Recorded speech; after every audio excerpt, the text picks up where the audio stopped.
Good morning! Kain po tayo. Almusal, maagang nakaubos ngayon. At hindi ako nagsaing. Hindi rin nagluto ng ulam. Ang daming ulam from yesterday at kanin. Ayun. Kaya naman isang tambak ang kanin ko. Tuloy ang paglaki.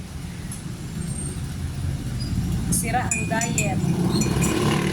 Ulam ko ay ginataang langka at paksiw na galunggong. At ito, with coffee. That's it guys. Maaga nakaubos today, kaya time check. It's only 6:25. So magkakamay ako guys, para naman ma-feel ko yung galunggong ko. Hindi, matinik kasi.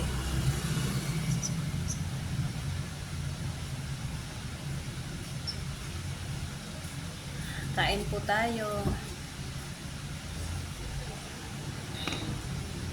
Eto. Yung bisita ko kahapon, ayan. May dala silang monay at saka pansit canton. Ayan.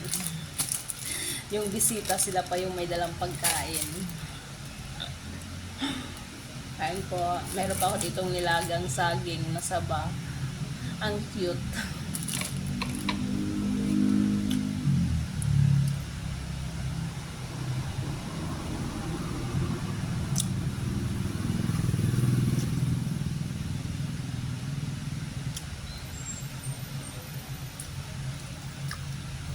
Buti na lang hindi napanis yung ginatang langka ko.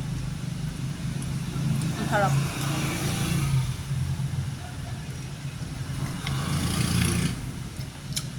Mayroon pang isang pangagat ng alimango.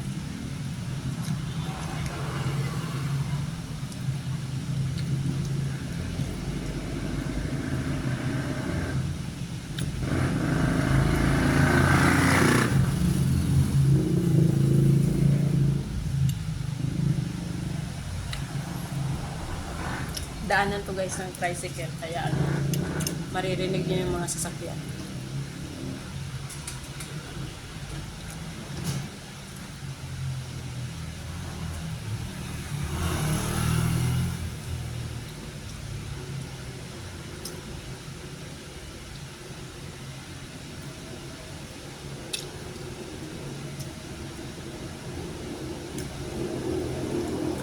Okay lang magpapak ng ulam. Mag-limit na lang sa rice. Kaso lang, kahapon, ang daming sinaing.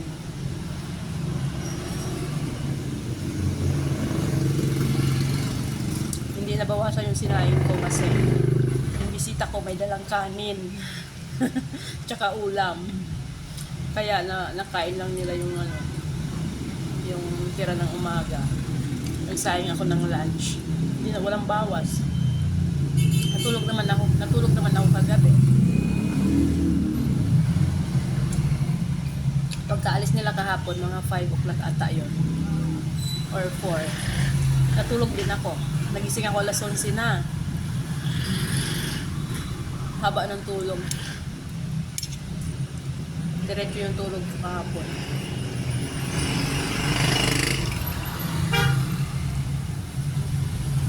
Tapos alas 11 naligo na ako. Kasi papasok ko sa trabaho.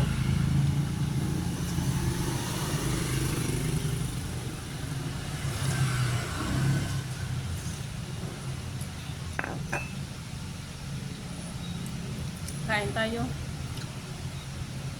Sarap ng langka, ginatang langka, tsaka paksiw.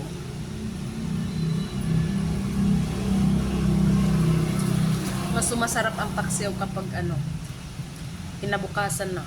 Sumasarap lalo. Kasi yung suka niya na-absorb na sa isda.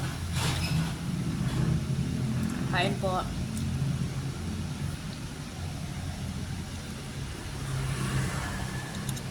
Ayan, pagkain po.